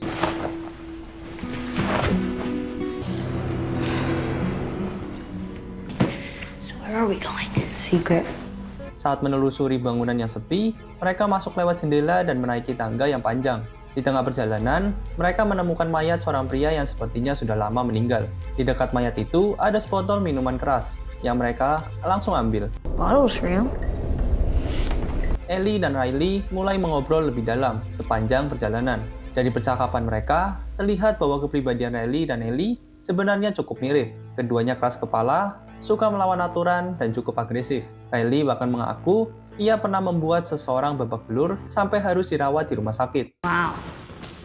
Mereka lanjut mengobrol soal bagaimana Riley bisa direkrut oleh Fireflies. Ternyata Riley direkrut oleh Marlin karena kemampuan menyelinapnya. Setelah itu, mereka melompat dari atap satu gedung ke gedung lainnya, membuat Ellie tampak sangat menikmati adrenalin dan momen kebersamaan dengan Riley tersebut.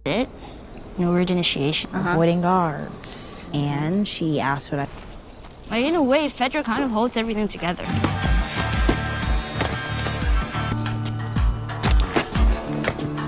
Perjalanan mereka berakhir di sebuah tempat yang ternyata adalah mall tua.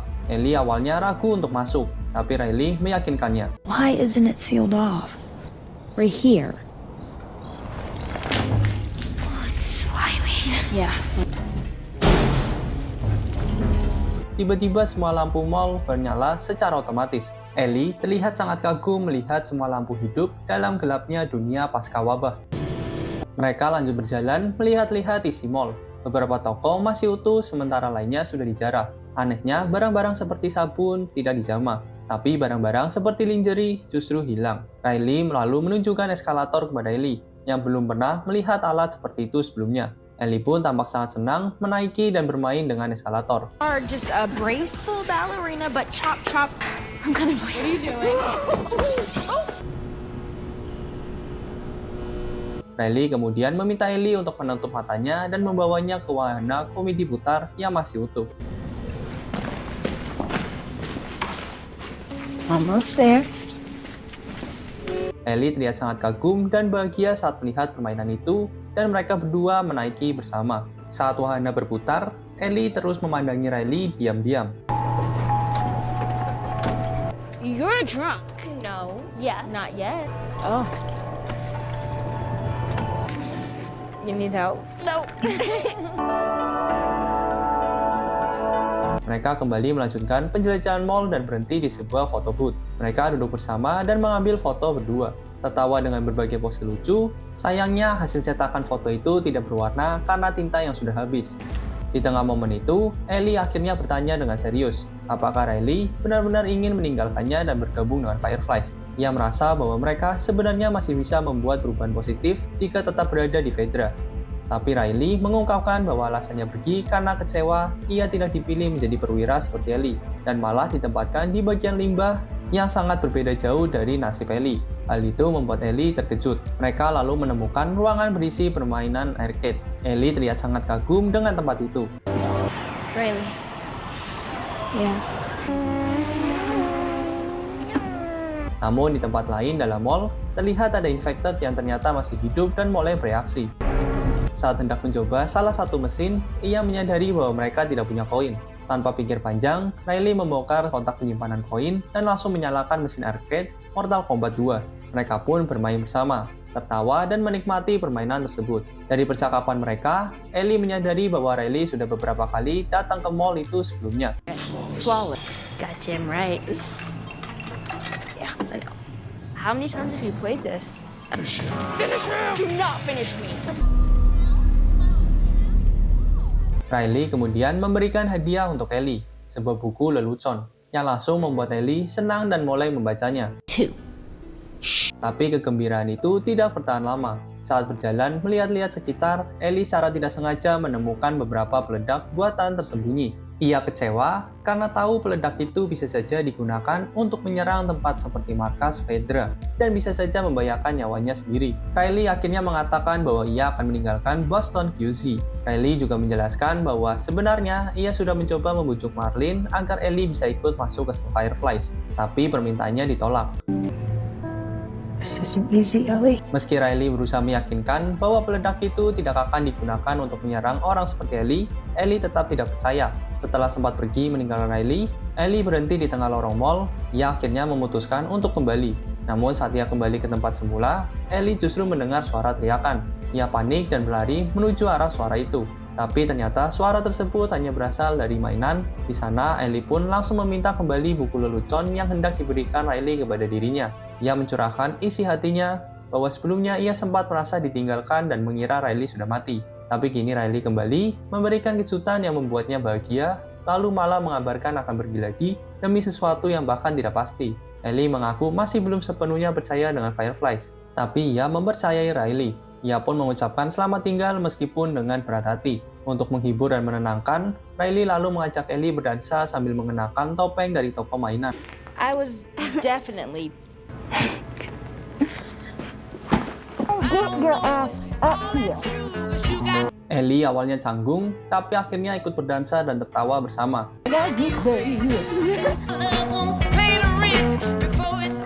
Momen itu berubah menjadi lebih emosional, di mana mereka saling pandang dan akhirnya mereka berciuman. Ellie lalu dengan jujur memohon agar Riley tidak pergi, dan Riley pun setuju. Kembali ke masa sekarang, ia langsung bangkit dan bergegas mencari alat apapun yang bisa menyelamatkan Joel. Namun saat suasana menjadi hangat dan damai, tiba-tiba terdengar suara dari sudut ruangan. Riley langsung siaga dan mengarahkan pistol ke arah suara tersebut.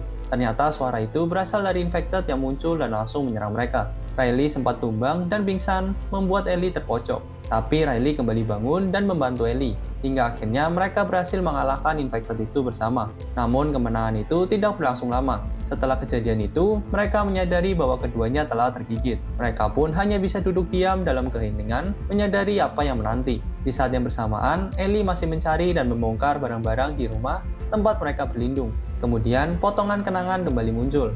Riley yang saat itu tahu mereka berdua akan berubah, mencoba menenangkan Ellie. Ia bilang apapun yang akan terjadi, mereka akan menghadapinya bersama. Or later, right?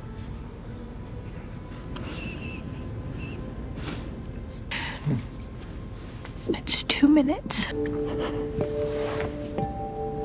Hingga akhirnya ia menemukan benang dan jarum. Dengan tangan gemetar dan wajah penuh ketakutan, Ellie mencoba menjahit luka Joel. Ia menahan air mata dan rasa takutnya sendiri. Ia tetap berusaha agar Joel tidak kehilangan nyawanya. Sorry. Ellie yang masih merawat Joel di sebuah rumah tua. Joel masih dalam kondisi tidak sadarkan diri dan terluka parah. Karena makanan sudah benar-benar menipis, Ellie pun memutuskan untuk keluar dan mencoba berburu.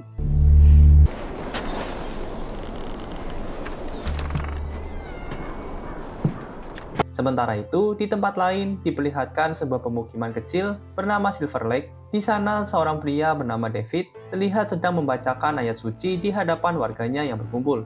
Di tengah pembacaan itu, seorang anak kecil menangis karena baru kehilangan orang terdekatnya. Anak itu bertanya kapan mereka akan mengubur jenazahnya. Tapi David menjawab bahwa tanah sedang membeku karena musim dingin, jadi pemakaman belum bisa dilakukan. Spring. Cerita kembali ke Ellie yang sedang memburu mangsa di hutan. Ia sempat melihat seekor kelinci dan mencoba menembaknya. Namun karena terpeleset, kelinci itu berhasil kabur.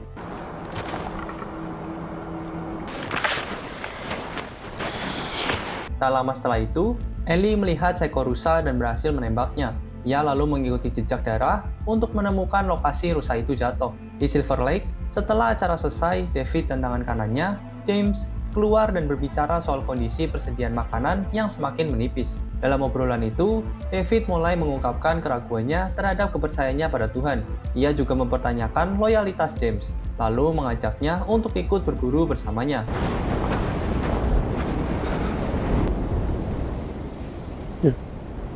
Di tengah hutan, David dan James menemukan rusa yang telah ditembak Ellie. Saat mereka hendak mengambilnya, Ellie muncul dari balik pepohonan dan langsung menodongkan senjata ke arah mereka. David mulai bersikap tenang dan tidak memancing keributan. Ia mengusulkan barter kepada Ellie. Ellie langsung meminta obat untuk infeksi, dan David setuju dengan syarat untuk Ellie ikut kembali ke pemukimannya bersama. Tapi Ellie menolak. Akhirnya James diperintahkan untuk kembali ke pemukiman dan mengambil obat. Bring him with us. Sementara David dan Ellie menunggu sambil menghangatkan badan di sekitar api. Sambil menunggu, David mencoba mengajak Ellie berbicara dan menanyakan namanya. Namun Ellie tidak menjawab. David malah menawarkan Ellie untuk bergabung dengan kelompoknya. Dalam obrolan itu, David menceritakan bahwa semua anggota kelompoknya berasal dari QC Pittsburgh dan sudah lama melakukan perjalanan bersama. Ellie hanya menanggapi bahwa mereka mungkin hanya beruntung masih hidup. Mendengar itu, David menegaskan bahwa tidak ada yang namanya keberuntungan. Semua terjadi karena ada alasan. David lalu menyebut bahwa ia sadar Ellie adalah anak yang bersama pria yang telah membunuh salah satu orang dari kelompoknya. Saat James kembali sambil membawa obat, ia sudah bersiap menodongkan senjata. Tapi David menghentikannya dan membiarkan Ellie untuk pergi. So you're just gonna let her get away? Cerita berlanjut di pemukiman Silver Lake. Para warga sedang memasak dan menyiapkan makanan. Daging rusa terakhir mereka, dan mereka pun mulai memotong. Kemudian mereka masukkan ke dalam panci besar.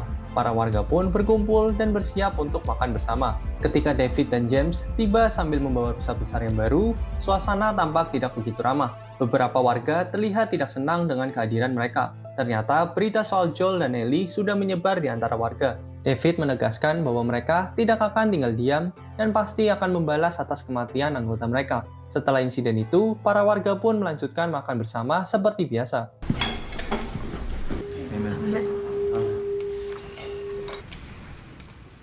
Lord bless this food.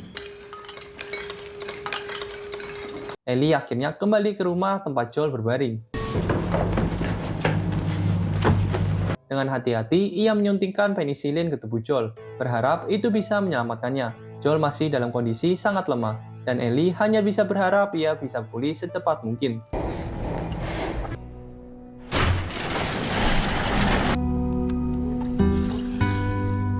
Keesokan harinya, Ellie keluar sebentar untuk mengecek keadaan sekitar.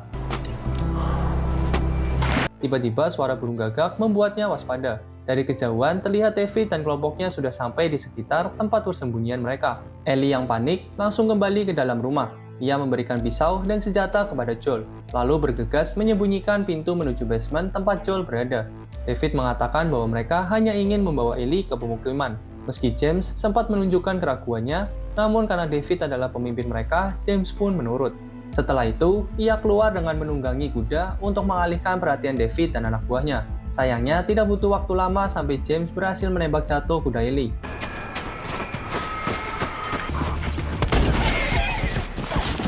Beberapa anggota langsung ingin mengeksekusinya, tapi David melarang. Ia justru membawa Ellie kembali ke pemukiman. Sementara dua orang lainnya diperintahkan membawa kuda dan sisanya mencari Joel. The rest of you, stay here, go door to door. Setelah tertangkap, Ellie dikurung dalam sebuah jeruji besi. David datang dan kembali mencoba membujuknya. Ia mengatakan ingin Ellie bergabung dengan kelompoknya dan bekerja sama. Tapi Ellie tetap tidak tertarik dan menolak tawaran itu. Ia hanya memikirkan keselamatan Joel dan terlihat semakin cemas. Then yes, you are alone. Sementara itu, salah satu anggota David berhasil menemukan tempat persembunyian Joel. Tapi Joel yang mendengar langkah kaki dari kejauhan langsung berusaha sembunyi.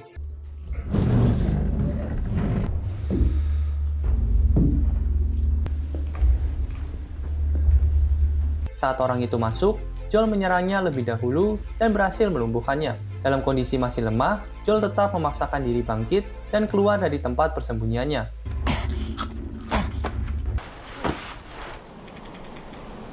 Seorang anggota lain mulai curiga karena rekannya belum kembali. Ia mulai memeriksa area sekitar, tapi sudah terlambat. Joel berhasil menyergapnya. Saat si pria siuman, ia mendapati dirinya sudah diikat dan rekannya sedang diinterogasi oleh Joel secara brutal. Joel tanpa ragu menyiksa mereka untuk mendapatkan informasi tentang keberadaan Ellie. Dan setelah merasa cukup, ia mengeksekusi keduanya tanpa ampun. You're gonna point to where we are. Fuck, did you do that? He told you what you wanted. Go ask him, he'll tell you. I'm not lying. Dengan kondisi masih lemah dan tertatih, Joel terus berjalan mencari Ellie. Ia menyusuri area sekitar. Di sana, Joel juga melihat mayat-mayat digantung, membuatnya semakin panik dan ketakutan soal apa yang mungkin sudah terjadi pada Ellie. Ellie yang terkunci di dalam sel mulai mencari cara untuk kabur. Saat mengamati sekeliling, ia tiba-tiba terkejut saat melihat potongan tubuh manusia yang diletakkan di pojok ruangan. Penemuan itu membuatnya sadar bahwa ia ditahan oleh sekelompok kanibal. Tak lama, David datang membawa makanan dan memberikannya kepada Ellie. Namun, Ellie langsung menendang makanan itu dengan marah karena ia merasa bisa saja makanan tersebut berasal dari daging manusia. Dan juga bisa jadi Ellie akan bernasib yang sama seperti mereka ini. David yang setelah melihat reaksi Ellie justru semakin tertarik kepadanya. Ia menganggap Ellie memiliki sifat yang mirip dengannya. Keras kepala, kejam, dan bisa menjadi pemimpin yang kuat. David mengatakan bahwa dirinya lelah menjadi pemimpin dari orang-orang yang lemah dan tidak bisa berpikir sendiri. Ia merasa Ellie adalah satu-satunya yang setara dengannya, dan bahkan mengusulkan agar mereka bekerja sama dan memimpin bersama. Ellie yang terlihat ragu mulai mencoba bermain aman dan pura-pura mendengarkan. Ia meminta agar Joel juga diselamatkan dan mereka bisa tetap bersama. David yang makin percaya mengatakan bahwa ia bisa memerintahkan anak buahnya untuk berhenti mencari Joel. Tapi saat David mendekatkan tangannya ke jeruji, Ellie langsung mematahkan jarinya dan meneriakinya dengan amarah. David yang kesal berbalik dan mengancam akan membunuh Ellie karena telah menolaknya. Tell them that Ellie is a little... Beberapa saat kemudian, David datang kembali bersama James. Mereka berdua hendak membunuh Ellie. Tapi sebelum itu terjadi, Ellie tiba-tiba mengatakan bahwa dirinya sudah terinfeksi. Keduanya sempat bingung dan ragu, dan di saat itulah Ellie memanfaatkan momen tersebut untuk menyerang James. Ia berhasil membunuhnya dan langsung kabur dari tempat itu. Di sisi lain, Joel yang terus menyusuri pemukiman akhirnya semakin dekat. Sementara itu, Ellie berhasil masuk ke dapur dan mengambil sebatang kayu yang menyala. Saat David muncul mengejarnya, Ellie melemparkan kayu itu ke arah David, tapi justru mengenai meja dan memicu kebakaran di dalam gedung kayu tersebut. Api mulai menyebar dan keduanya saling mencari sambil David terus meragukan apakah Ellie benar-benar terinfeksi. Ellie kemudian melihat kesempatan dan mencoba menyerang David. Ia berhasil menusuknya sedikit. Tapi situasi dengan cepat berbalik. David berhasil menjatuhkan Ellie dan mencoba menguasainya. Namun dalam kekacauan itu, Ellie berhasil meraih pisau di dekatnya dan menyerang David berkali-kali dengan penuh tenaga hingga ia benar-benar tak bergerak. Di luar, Joel akhirnya berhasil menemukannya. Tanpa banyak bicara, Joel langsung memeluk Ellie dan menenangkannya. Keduanya pun akhirnya kembali bersama dan meninggalkan tempat itu.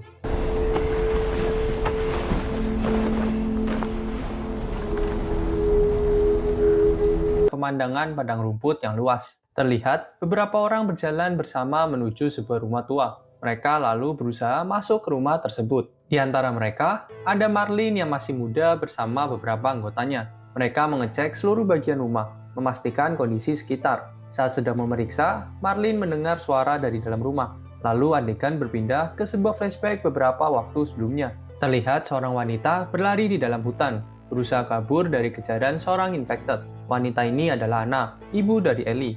Anna terus berlari sampai akhirnya masuk ke rumah yang tadi terlihat di awal. Saat masuk, dia mendapati rumah itu kosong, tidak ada siapapun. Terlihat juga bahwa Anna sedang hamil besar dan sudah dalam kondisi hendak melahirkan. Sementara itu, infected yang mengejarnya masih belum menyerah.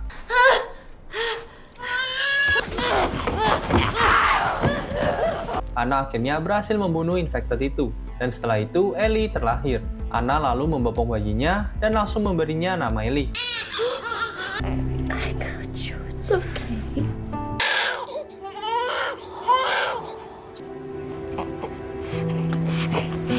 Setelah itu, kita kembali ke Marlene yang akhirnya berhasil masuk ke ruangan tempat Anna berada. Marlene meminta maaf karena datang terlambat bersama anggota lainnya. Anna lalu menyerahkan bayinya kepada Marlene dan meminta agar Ellie dibawa ke Boston. Dia juga bilang nama bayinya adalah Ellie dan menitipkan sebuah pisau agar dibawa bersama Ellie. Anna memastikan bahwa Ellie tidak terinfeksi. Meski dengan berat hati, Marlene tahu dia harus membawa Ellie. Please. Setelah itu, Marlene menembak Anna untuk mengakhiri hidup temannya itu. Terakhir, Marlene menggendong Ellie yang masih menangis. Cerita kembali ke masa sekarang, Joel dan Ellie sedang melanjutkan perjalanan mereka, melewati kota yang sudah hancur. Di titik ini, Ellie sudah banyak belajar dari Joel. Dia sudah mulai paham dengan strategi-strategi Joel. Di tengah perjalanan, mereka sempat berhenti sejenak. Ellie tampak melamun dan lebih banyak diam. Sementara itu, Joel menemukan beberapa makanan dan mencoba mencairkan suasana dengan menunjukkan sebuah permainan yang ia temukan. Tapi Ellie tetap terlihat tidak selalu bersemangat. Pikirannya masih melayang entah kemana. Mereka lanjut berjalan. Setelah itu, mereka masuk ke sebuah gedung tinggi yang masih terlihat cukup utuh. Joel mulai mencari jalan untuk naik ke atas. Sementara itu, Ellie tetap tampak lebih pendiam dari biasanya. Through that way. 1, 2, up! Saat Ellie sudah sampai di atas dan mau menurunkan tangga ke Joel, tiba-tiba perhatiannya teralihkan oleh sesuatu. Tangga yang sempat diturunkan malah jatuh ke bawah, membuat Joel harus buru-buru naik mengejarnya. Ternyata Ellie melihat seekor jerapah yang sedang berada di sekitar gedung itu. Ellie terlihat sangat senang dan langsung mendekati jerapah itu. Di atap gedung, mereka duduk bersama, sambil melihat pemandangan kota dan jerapah yang berjalan bebas. Joel mulai mengajak Ellie berbicara. Dia bilang kalau Ellie mau, mereka bisa saja kembali ke Jackson dan tidak melanjutkan perjalanan ini. Joel tidak ingin memaksa dan terlihat khawatir akan keselamatan Ellie karena mereka belum tahu pasti bagaimana proses pembuatan vaksinnya. Tapi Ellie menolak ide itu. Dia bilang mereka harus menyelesaikan apa yang sudah mereka mulai. Dia juga bilang setelah semua ini selesai, dia akan ikut kemanapun Joel pergi. Setelah itu, mereka kembali memberi makan jerapah yang ada di depan mereka. Terlihat Ellie yang kembali tersenyum dan menikmati momen itu. Setelah momen bersama jerapah, Joel dan Ellie kembali melanjutkan perjalanan. Di tengah jalan, mereka melewati sebuah camp yang sudah porak-poranda, tampak ditinggalkan dan hancur saat berjalan. Joel mulai menunjukkan sisi dirinya yang lebih terbuka dan nyaman bersama Ellie. Di momen ini, Joel meminta Ellie untuk membaca lelucon dari buku leluconnya. Mereka terus melangkah, dan di salah satu titik perjalanan, Joel mulai bercerita lagi, kali ini lebih dalam. Dia menceritakan kehidupannya setelah kematian Sarah, anaknya. Terungkap bahwa luka di dahinya ternyata berasal dari usahanya sendiri untuk mengakhiri hidupnya. Namun saat itu dia gagal. Cerita itu membuat hubungan mereka terasa semakin dekat. Namun obrolan mereka terhenti tiba-tiba. Di tengah jalan mereka diserang. Sebuah flashbang dilempar ke arah mereka. Dan dalam kekacauan itu, Joel dipukul hingga tak sadarkan diri. Saat Joel terbangun, dia sudah berada di dalam fasilitas milik Fireflies. Marlene muncul di hadapannya dan terlihat kagum dan terkejut karena Joel berhasil membawa Ellie sampai ke tempat itu. Dia langsung menanyakan keberadaan Ellie dan Marlin pun menjawab bahwa Ellie sedang dipersiapkan untuk menjalani operasi. Jadi Joel tidak bisa menemuinya. Marlin lalu menjelaskan bahwa dokter akan mengambil sampel cordyceps dari tubuh Ellie. Tapi karena cordyceps tumbuh di otak manusia, maka satu-satunya cara untuk membuat vaksin adalah dengan terpaksa Ellie harus terbunuh dalam prosesnya. Joel langsung terlihat tidak terima. Marlin yang melihat perubahan sikap Joel segera memerintahkan anak buahnya untuk membawa Joel pergi dari fasilitas dan meninggalkannya di jalan raya. Dalam perjalanan keluar, Joel berhasil menumbangkan petugas yang mengawalnya. I said, Which way? downstairs. Setelah itu, Joel langsung kembali ke fasilitas dan akhirnya sampai di ruang operasi tempat Ellie akan dibedah. Tanpa membuang waktu, Joel masuk ke dalam ruangan itu. Saat dokter mencoba mencegahnya dan meminta Joel pergi, Joel langsung menembaknya tanpa ragu. Setelah itu, dia mendekati meja operasi, melepas Ellie dari alat-alat medis dan membawanya pergi. Kemudian, tanpa ragu, dia langsung mulai membantai satu persatu anggota Fireflies yang ada di dalam gedung. Tidak ada yang dilewatkan. Joel menembak mereka semua tanpa ampun, yaitu demi satu tujuan untuk menyelamatkan Ellie.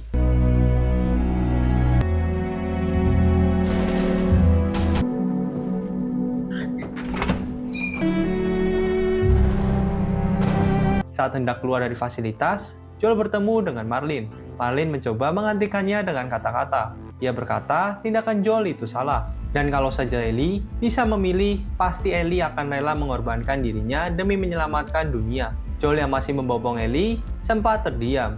Terlihat sedang berpikir, pikirannya penuh dengan kebingungan dan emosi. Namun akhirnya Joel tetap pada keputusannya dan menembak Marlin. Setelah itu, Joel dan Ellie terlihat sudah berada di dalam mobil. Ellie masih belum sadar penuh ketika terbangun. Joel mengatakan bahwa kelompok Fireflies telah menemukan banyak orang lain yang sama seperti Ellie, yaitu kebal. Tapi mereka tetap tidak bisa membuat vaksin.